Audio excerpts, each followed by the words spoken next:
রাস্তা নয়, যেন মরণ ফাঁদ। তালতলী বগির একমাত্র সড়কে প্রতিদিন ঝুঁকিতে হাজারো মানুষের যাতায়াত। তালতলী প্রতিনিধি এইচ.বি. সুমন আলী।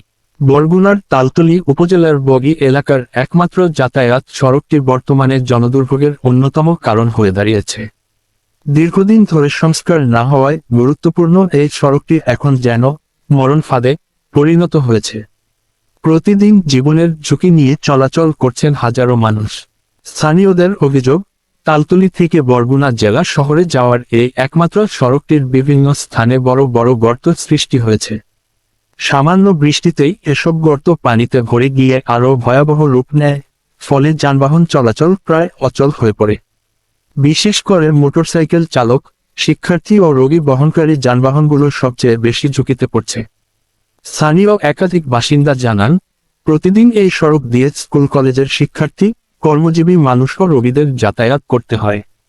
কিন্তু সড়কের বেহাল অবস্থার কারণে প্রায়ই দুর্ঘটনা ঘটছে। এতে জনমনে চরম আতঙ্ক বিরাজ করছে। এলাকাবাসীর দাবি, দ্রুত সময়ের মধ্যে সড়কটি সংস্কার করে চলাচলের উপযোগী করা হোক। অন্যথায় যে কোনো সময় বড় ধরনের দুর্ঘটনা ঘটতে পারে বলে আশঙ্কা করছেন তারা।